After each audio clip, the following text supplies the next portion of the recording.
plano, né, continuar a discussão sobre a filosofia política, certo? Então, com base naquilo que a gente iniciou a tratar na aula passada, vocês viram aquela imagem que é a capa do livro, né, O Leviatã, de Thomas Hobbes. E a gente já fez uma primeira análise daquela capa ou daquela imagem que é construída ali. E aí, agora a gente então passaria a discutir sobre os três autores, entendeu? Ou seja, essa aula, ou esse conteúdo aqui, ele só tem sentido trabalhando nessa trilogia. É o Hobbes, o Locke e o Rousseau, certo? O Maquiavel enquanto fundamento, enquanto antecedente para uma teoria moderna da política.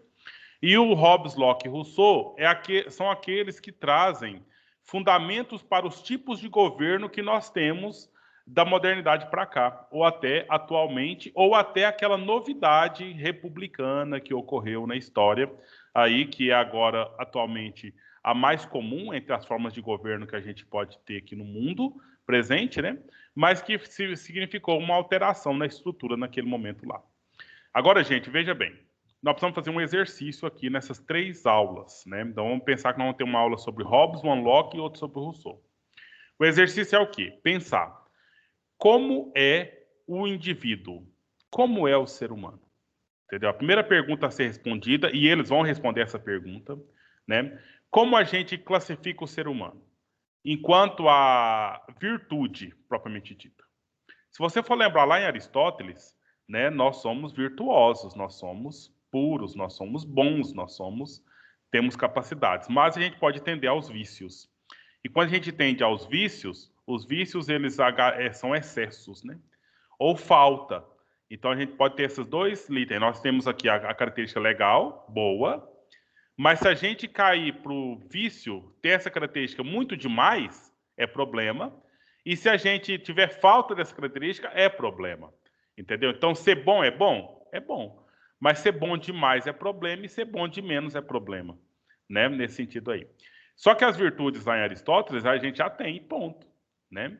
Agora, esses autores aqui, eles então vão definir ou vão defender uma ideia sobre cada um de nós, sobre a condição de cada um de nós enquanto indivíduo. Depois, a questão da própria, o estabelecimento do Estado. Né? Qual que é o tipo, então, de governo que nós merecemos? Qual que é o tipo de governo que nós precisamos? Então, nós vamos ter uma resposta para Hobbes, uma resposta para Locke e uma resposta para Rousseau. E um item que é muito importante para o contexto moderno é o item da propriedade. Entendeu? Então, qual que é o real direito sobre a propriedade em Hobbes, Locke e Rousseau? Então, eu pretendo trabalhar essas aulas, né, nesses aspectos. A gente vai, então, discutir o tipo de indivíduo, o que caracteriza a propriedade e qual que é a forma adequada de governo. Beleza? Então, se você fizer uma tabela para estudos, né, você colocaria, essa tabela colocaria cada coluna o nome dos autores, Hobbes, Locke e Rousseau, e três linhas, né? Tipo de indivíduo, tipo de governo e a consideração sobre a propriedade em cada governo. Aí a gente preencheria essa tabela ao longo dessas próximas aulas aí, certo? E aí, nessa perspectiva, eu quero dizer que eu não coloquei ainda no blog o texto, né? Mas eu pretendo colocar nesse final de semana. Eu coloco lá, e aí só advertindo vocês, eu vou ter que colocar uma atividade vinculada a essa aula. Então, eu vou colocar essa atividade para vencer lá na frente, né, lá para a semana que vem, mas eu vou colocar na data dia 30 de abril, certo? Lá no GR8 vai estar na data 30 de abril. Mas eu compartilho no grupo do WhatsApp lá do terceiro ano, para que vocês possam acessar. Por que 30 de abril? Porque nós já tivemos um contexto dessa aula, o início dessa aula 30 de abril, e nós estamos fazendo hoje uma retomada, né? Então, por isso que eu vou lançar no dia 30 de abril, colocar a data da tarefa lá para o dia 14, né? Lá para o dia 14 de maio, para vocês fazerem.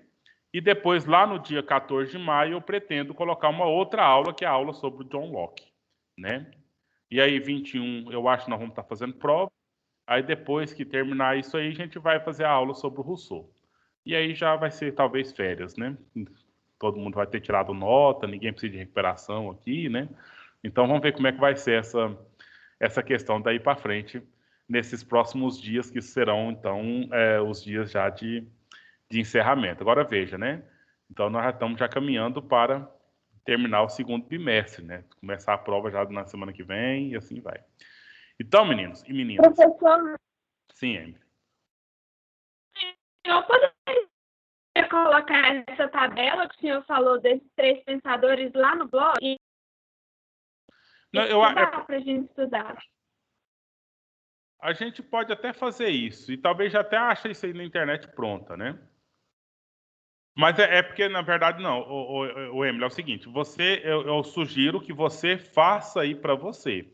Eu vou estar, no blog eu vou estar com um texto completo, né? Esses aspectos que eu disse, da tipo de indivíduo, forma de governo e a característica da propriedade, eu vou fazer o texto para cada um deles. Inclusive, do Hobbes, nós já estamos lendo esse texto, começamos na aula passada. Vou colocar para o Locke e vou colocar para o Rousseau também, entendeu? Mas aí seria mais uma ideia de você tentar extrair da aula esses conceitos. Agora, se você e qualquer um de vocês aí, como você já fez uma vez, se quiser fazer a sua tabelinha aí, se puder fazer o favor e mandar para mim, eu publico no blog lá, entendeu? Aí seria o contrário, seria eu dando a responsabilidade para vocês e a gente só coloca no blog lá para ficar à disposição para todo mundo poder estudar. Entendeu? Mas aí eu queria não eu fazer. Entendeu? No sentido, eu queria só dar material para que vocês fizessem. Entendeu? Se aceitar assim, eu queria que nós caminhássemos dessa forma, tá? Então, vamos lá nessa questão, buscando aí essas informações, né? Esse aporte aí sobre o Thomas Hobbes. Sim?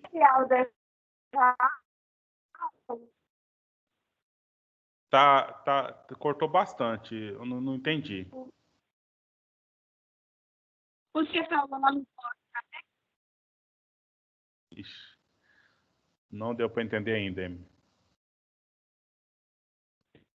O senhor disse que ia fazer um material para essa aula e colocá-la no blog. Já está disponível? Não, eu vou colocar esse final de semana para vocês. Tá? Mas, na verdade, nós estamos usando o material aqui. Eu só não formatei para publicar no blog, entendeu? Eu só tenho que organizar jogar isso lá. Nós estamos usando aqui, justamente esse texto que eu estou transmitindo para vocês agora aqui na tela, certo? E é engraçado que a internet agora parece que deu uma complicada, né? Então aqui, ó, Filosofia Política, Thomas Hobbes. Então vou pôr nessa aula que vai estar na data dia 30 lá no GR8, né? Que vai ter a aula gravada do dia 30 e a aula gravada do dia 7 de maio. 30 de abril, 7 de maio. Na aula do dia 14 será Locke, na aula do dia 21 será o Rousseau, certo? Então, veja bem, já vamos dizer logo, né? Qual que é a forma de governo que o Hobbes defende? O Hobbes defende a monarquia. Mas uma monarquia, especificamente a monarquia absolutista. Isso aqui já para resumir, para ir direto, né?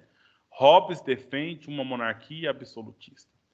Na monarquia absolutista, como forma de governo, né? Então, ela é necessária, certo?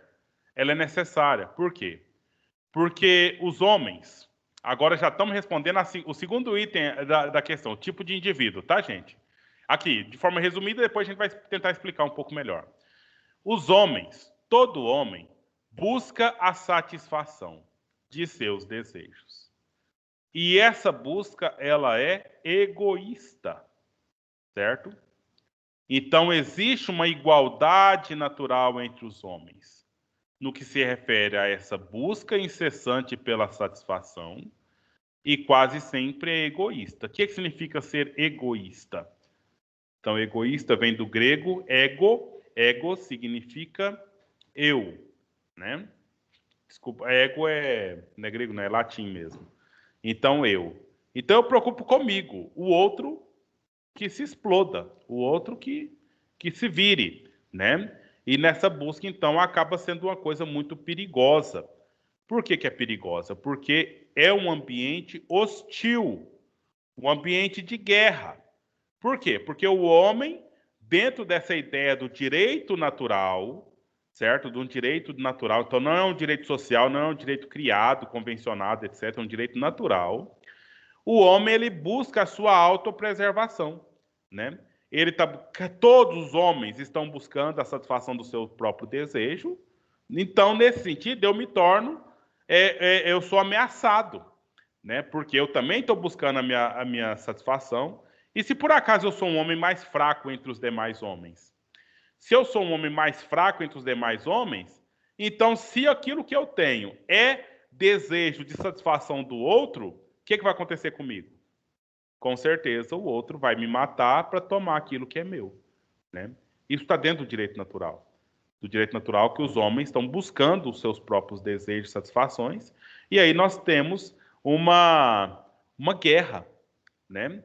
Uma guerra. Um ambiente que eu tenho que buscar a minha sobrevivência, e às vezes, para que eu busque a minha sobrevivência, eu tenho que atacar os outros homens, né? E para que eu tenha prazer, para que eu tenha satisfação, eu tenho que tomar o que é dos outros homens. Então, o que é isso, professor? Mas é assim a história? Assim é a história com base na teoria do Thomas Hobbes. Ele olha para o indivíduo no estado natural. Esse estado natural é um estado anterior à sociedade civil, anterior a essa organização que nós temos como Estado, e o ser humano é desse jeito. Então você pensa aqui nos homens das cavernas, tá? Pensa aqui como é que era a vida nos homens das cavernas. Era organizadinho, com ética, com amor, com honestidade, com virtudes? Claro que não. Cada um queria a sua própria sobrevivência, né? Cada um tinha ali tudo buscando já as suas ideias de propriedade para se manter, entendeu? Então, olha só, a força pode ser entendida como um elemento comum a todos os homens. Então, igualmente, os homens nascem dotados de força, né? Sejam eles os fracos, sejam eles os fortes, tem a força. E aí, cada um deles vai, então, mudar no que se refere, porque é ser humano, não é um macaco, não é um animal qualquer, né? Vai variar conforme as suas táticas, certo?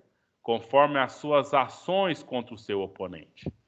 Tem alguns que têm a força da inteligência, alguns têm as forças físicas, alguns têm as forças da estratégia, da armadilha, sabe, da emboscada. Alguns têm a força de ir para a porrada mesmo e matar o outro ou imobilizar o outro, entendeu? Mas todos têm essa força. A diferença é que alguns têm táticas e ações contra o oponente de forma diferente. Mas o objetivo é o Professor, sim. quando surgiu a propriedade privada? Quando alguém... Rousseau vai responder essa pergunta numa frase até, né? Sim, Quando sim. alguém... Mas ele não fala um período certo, Não, né? é impossível determinar uma data, né? Não, não digo data, mas digo, por exemplo, no século III. Não, na antiguidade nós já temos na própria caverna, entendeu? Alguém chegou, essa caverna é minha. Outro que A chegou, caverna, então, é propriedade matá-lo. privada? Com certeza, né? Porque ela não era uma coisa comunitária. Ah, todo mundo chega, pode entrar. Não, era um ambiente de guerra, né? Quando então o homem dominou o fogo, é uma propriedade privada, entendeu? Então, no sentido assim, se alguém vai, tem que vigiar o fogo, tinha que manter esse fogo aceso. Esses elementos aí, porque nunca foi. Então, na história da humanidade, nunca foi um ambiente socialista ou comunista, como o pessoal tá hoje falando, né? Falando hoje, assim, criticando, vai para Cuba, enfim, essas coisas todas. Então, nunca foi socialista, nunca foi comunitarista de modo geral. Mas, agora é uma aula de sociologia, né? Pensando em sociologia. Mas nas comunidades tribais, nós temos algo mais ou menos comunitário, quando a gente vê uma comunidade. Mas, só que, mesmo assim, tem separado as classes, né? Aquele que vai ser o pajé, aquele que vai ser o cacique, né? Então, determina ali um certo privilégio para alguns e não privilégio para outros. Mas aí eu não sei, Caiano, se é o que você está perguntando nesse sentido aí, mas o Rousseau, ele fala, quando o ser humano chegou, viu um determinado espaço, cercou, aí começou, ele não chama o próprio propriedade, ele começou a desigualdade entre os homens. Entendeu? E aqui o Hobbes está falando a mesma coisa, né? Então, nós temos forças, mesmo você sendo mais fraca que eu fisicamente, mas você pode ter uma astúcia muito diferente da minha, a ponto de eu, mesmo sendo mais forte fisicamente que você, eu possa ser morto por você. Ô, Conforme professor, deixa eu perguntar. Alguém já refutou o argumento do Rousseau quando ele fala que quando a primeira pessoa teve lá a sua propriedade privada, cercou seu espaço e influenciou com que outras pessoas também cercassem o seu espaço, tem alguém que refuta o fato de que ele argumenta quanto a isso, dizendo que a partir daí surge então a maldade do ser humano e tal, e que um influencia o outro? Tem algum que refuta ou não? Não, na verdade, o Rousseau já é a refutação, entendeu? Não, mas é porque sempre tem alguém, né, que Não, discorda porque sobre. o outro lado é o liberalismo, entendeu? E hoje nós vivemos no liberalismo, nós respiramos liberalismo. O liberalismo que nasceu do iluminismo, né? Aí, né, liberalismo, revolução industrial, capitalismo. Nós estamos nessa vibe. Então, na verdade, quem está refutando o oficial é o Rousseau, quando aplica a ideia da desigualdade entre os homens que veio da propriedade privada. Mas O quando ele liberal, fala sobre isso, ele fala sobre a maldade humana. sim, da corrupção, justamente, da corrupção humana. E é fundada na propriedade privada. Depois, quem desenvolve, aproveita essa ideia seria um Karl Marx, as ideias socialistas também, elas são fundadas nessa ideia aí. É que você está falando do contraponto, né? Então, o contraponto é toda a ideia liberal, no sentido de que Mas no é porque, Locke, assim, todos os filósofos liberais que eu conheço, eles não conseguiram refutar esse argumento do Rousseau. Aí eu perguntei para o senhor, porque não, eu não mas conheço conseguiram. todos, Bom, né? Só alguns. conseguiram. O Locke vai dizer que é natural a propriedade privada. Entendeu? É um direito natural do ser humano a propriedade privada. Então está totalmente refutando a ideia de que a propriedade privada é a origem da desigualdade entre os homens. Não, mas não, Quando não Locke chama refutou. isso de natural. Sim, o Locke chama de natural e Rousseau fala que a propriedade privada influenciou o outro também a privatizar o seu espaço. Isso, e gerando desigualdade, né? Mas eu queria entender melhor a sua pergunta, né? Porque daí o que acontece? Aqui no Hobbes, a questão da propriedade privada, ela é algo que tem que estar à disposição do Estado, entendeu? Então, se o rei, já tá, mais um ponto, tá, gente? Se o rei acha por bem pegar alguma coisa, pegar você mesmo ou pegar alguma coisa sua para o bem do Estado, o rei tem esse direito. Como um poder absolutista, ele tem o direito de confiscar aquilo que é seu, para o bem do Estado. Isso está dentro do campo da formação do pacto social em Hobbes. Já Locke, né, ele vai dizer que isso é totalmente impossível e não permitido de modo nenhum, pois a propriedade privada é um direito natural, bem como a vida, bem como a liberdade. Aí está dentro do fundamento do liberalismo. Né? Mas bom, todos que vão caminhar na linha do Rousseau, eles vão, então, entender que a propriedade privada é a origem da maldade humana, inclusive agora. Né? Nós temos aí a situação em que os empresários, né, usam do serviço dos trabalhadores, mas a propriedade privada é do empresário, e os trabalhadores nunca conseguem nem o necessário para comer, para se sustentar. Ué, professor, mas então, por que que na Revolução Industrial a fome diminuiu? Esse dado é um dado refutável, totalmente refutável. Porque a Revolução Industrial, do mesmo jeito que ela gerou empregabilidade, a cada fase dela gerou muito mais desempregabilidade.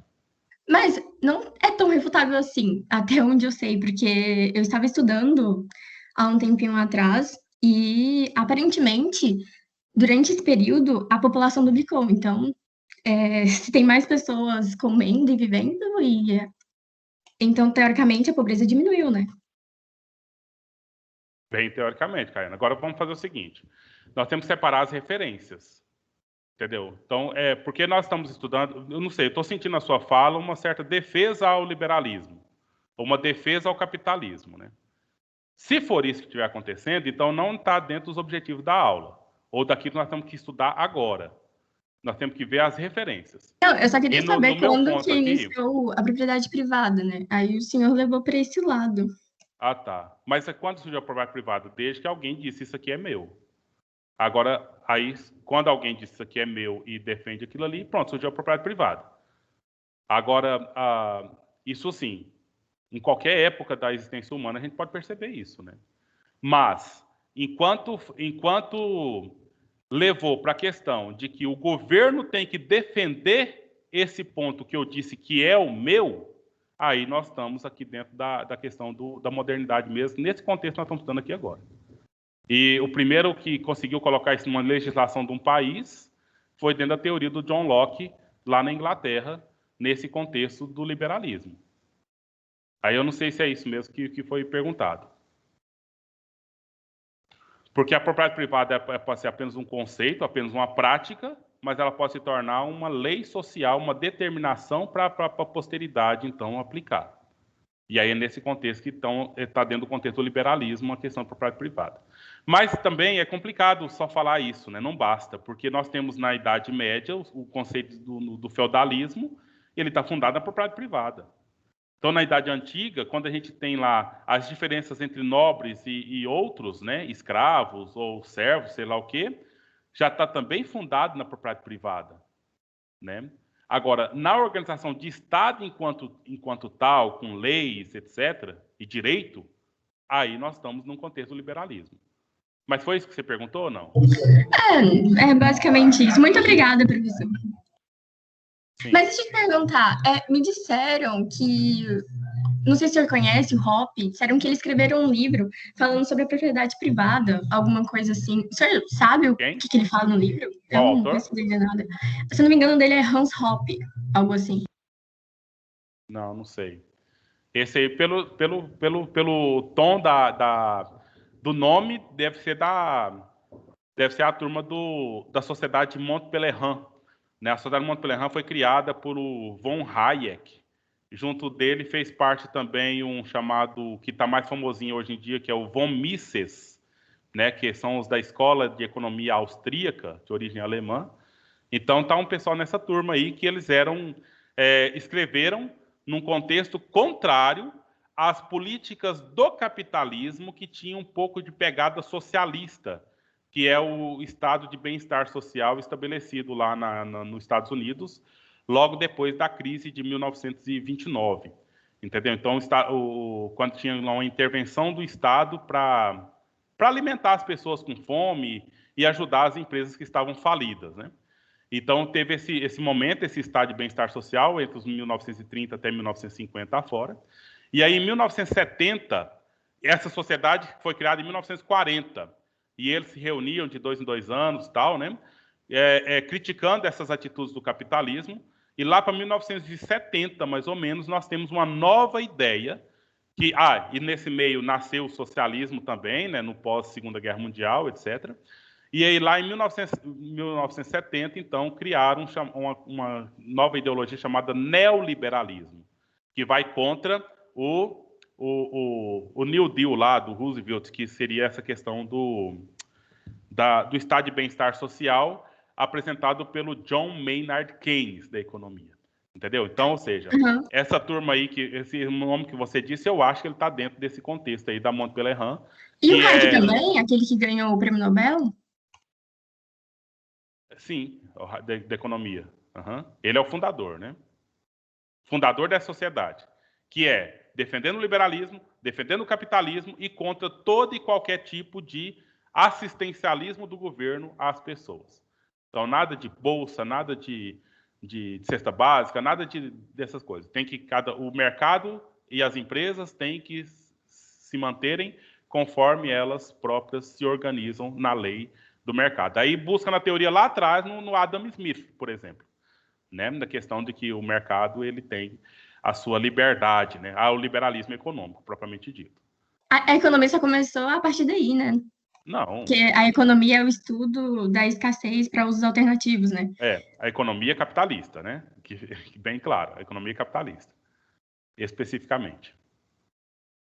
que aí lá no Adam Smith, né? Lá para os anos 1700, que é o liberalismo. E também era o quê? No contexto do quê? Da Revolução Industrial. Né? No contexto que precisava de buscar tanto matérias-primas, quanto também mercado consumidor. E aí fez o quê também? Neocolonialismo. Começaram de novo a invadir África e Ásia, né? De novo, para buscar tanto matéria-prima quanto mercado consumidor. E isso gerou o quê? Gerou a Primeira Guerra Mundial. Né, dentro de um processo de crise também, tanto nacionalista quanto do capitalismo, e aí teve a necessidade desses programas, com base lá no crack da Bolsa, aí nasce socialismo, aí vem neoliberalismo, então todos no sentido assim de garantir a existência do capitalismo. E aí... Eu posso pedir um conselho? Não sei. Então, Não sei eu comecei se eu tenho capacidade. Não, é o seguinte, eu comecei a ler a Política de Aristóteles, mas é muito difícil. E eu queria ler algum livro de filosofia, tanto faz, qualquer um, mas que não fosse tão complexo quanto. O senhor me recomenda algum? Que não seja Descartes, porque eu já li. Descartes. Mas aí, depois a gente fala no privado, você manda lá e eu posso te mandar algumas sugestões. Então né? tá, muito Porque obrigada. tem tanto livros clássicos, né, de pessoas, tanto nomes desses aí mesmo, quanto de comentadores. Né? Quando está difícil um autor original, tem os comentadores deles que vão atualizar um pouco o tema e ajudar. E tem muita coisa aí que a gente pode pegar. Tá, então, gente, nesses 7 minutos que nos restam, nós já definimos, e eu queria saber se já está bem essa questão aqui. Vamos aprender latim de graça na aula de filosofia aqui? No estado de natureza, o indivíduo ele tem uma característica que o Hobbes chama, e deixa eu só achar aqui onde está o termo que eu quero tratar com vocês. Eu acho que já passou. Bom, nesse contexto desse estado hostil, nessa situação aqui de garantir com que eu tenha condições para ter as minhas vontades, etc., eu tenho as duas forças, a força física ou os recursos intelectuais. Tudo isso aqui se torna força. Isso o homem percebeu no seu estado de natureza, propriamente dito. Né? E aí, esse estado de natureza, né, no livro do Leviatã, o Hobbes tenta discutir essa questão. E, mais que isso, como é que eu vou sair do estado de natureza? Como é que eu vou sair desse estado do bellum omni, né? A guerra de todos contra todos. Porque é uma guerra todos contra todos, né? Porque cada um tem direito de buscar a sua satisfação, etc. E o que leva o ser humano a ter essa guerra de todos contra todos? Eu estou procurando aqui o termo aqui, mas eu não estou achando de jeito nenhum aqui no texto, que eu estou me confundindo. O que leva o homem a ser esse homem mal por natureza? Ele faz uma analogia. Homo lupus homini. Homo lupus homini. O homem é o lobo do próprio homem. Entendeu? Então, a maior ameaça que eu tenho não são os dinossauros, não são as onças, não são as cobras, são os próprios homens. Porque eles estão todos querendo aquilo que eu tenho e o tempo todo eles estão articulando uma situação que eles possam, então, tomar aquilo que eu tenho e me matar. Entendeu? Então, como é que é um indivíduo para Hobbes? Para Hobbes, o indivíduo é mal por natureza. Ele é mal por natureza. Mas tem como sair dessa maldade por natureza? Tem como sair dessa guerra de todos contra todos? O que vocês acham? É possível? Ou não é possível? O homem é mal por natureza e vai continuar sendo mal por natureza. Existe a guerra de todos contra todos e ela vai continuar o tempo todo. Tem como sair disso? Sim, professor, tem, porque nós estamos aqui agora, nesse momento, e nós não estamos com medo. Ou tem alguém de vocês que está morrendo de medo de alguém entrar na sua porta aí agora e roubar tudo que você tem? Né? Existe o medo. Existe a porta, existe a cerca, né? Mas você está seguro agora. De modo que se alguém entrar, você ainda tem pena. Não, eu posso denunciar, eu posso processar, eu posso fazer alguma coisa assim. Por quê? Por quê, Emily? Porque nós estamos fundados dentro de um Estado democrático de direito. Então, nós temos a questão da lei, toda a questão que nos protege. além das fortificações físicas, né? Tem a cerca aí, tem o portão, tem a porta, tem a tranca, né? A gente tem esses elementos mais aí. Mas por que nós temos esses elementos? Porque, conforme Hobbes, o ser humano, para propiciar a paz, certo? Ou seja, para acabar com essa violência, para acabar com as ideias do estado de natureza, os seres humanos, então, resolveram, decidiram estabelecer um pacto, estabelecer um contrato, né? Um contrato para evitar a morte violenta e garantir a paz entre os homens. Assim, então, criaram-se os contratos entre os homens. E em Hobbes, esse contrato tem um nome. O nome dele é pacto social, certo? É um pacto social. É um acordo que eu faço. Olha, eu não vou te matar, desde que você também não me mate. Você faz um compromisso em não me matar, e eu faço um compromisso em não te matar. E aí, o que acontece? Para que esse pacto funcione, para que esse pacto aconteça, é necessário que tenha um soberano entre nós. Nós temos que escolher entre nós um soberano. E os poderes que nós vamos dar para esse soberano precisa ser poderes ilimitados. Por quê? Porque nós somos maus. E se deixar que a gente haja conforme a nossa própria liberdade, aí tá vendo, Caiane? Então ele é totalmente contrário ao Locke. Porque o Locke vai brigar para que a gente tem que ter liberdade e o governo não se meta conosco. Já na teoria hobbesiana, então nós não podemos ter liberdade. Para que controle a gente, nós temos que ter um rei, um soberano, com poder absoluto de controlar-nos, de confiscar o que a gente tem, né? Nesse sentido, a gente já fala da propriedade, conforme a propriedade é da pessoa, mas ela tem que estar à disposição do Estado, sempre que o Estado precisar, na pessoa do soberano. Pessoal, isso já diz tudo o que precisava dizer, assim, que eu poderia dizer agora, nesse momento assim, para entender o Hobbes, né? Então, o Estado nasce de uma necessidade, sabe? E essa necessidade leva a um consentimento. Eu entro num consentimento de que eu não vou te matar desde que você não me mate. Mas eu e você somos obrigados a obedecer um soberano. E esse soberano vai, então, fazer o que for preciso para nos organizar. Aí você tem a figura do Leviatã, lembra da aula passada? Ele tem a espada e ele tem o cajado. Então, o cajado, as ovelhinhas, né, os indivíduos começam a sair fora, ele puxa com o cajado para dentro de novo. E se essas ovelhinhas, essas pessoas começam a dar trabalho, a espada está ali para cortar a cabeça daqueles que precisar cortar a cabeça. Para que não atrapalhe os interesses do Estado. Então, pessoal, eu sugiro o seguinte, eu vou deixar esse material, né, eu vou colocar lá no blog assim que tão logo que eu conseguir, e não vai passar desse final de semana, e aí vocês leiam o texto, né? E aí que eu tenho certeza, quando eu for falar do Locke na semana que vem, eu vou ter que ficar voltando. Ah, lembra lá em Hobbes? Lembra lá em Hobbes? Aí a gente vai ficar fazendo a revisão dessa forma, né, até chegar no Rousseau, que é a terceira forma diferente dos dois.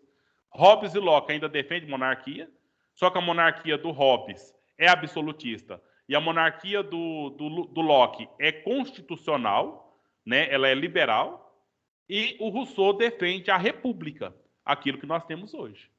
E aí, nesse ponto, Caiano, pensando naquela pergunta que você fez lá da refutação do Rousseau, nós temos cerca de 200 e poucos países no mundo, né?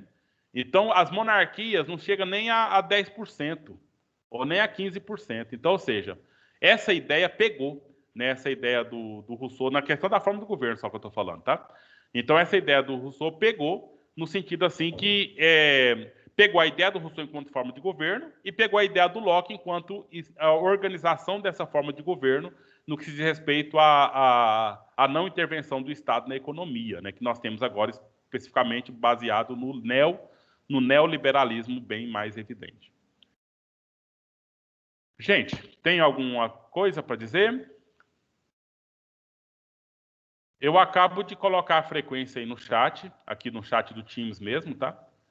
E aí, a gente para por agora. Certo?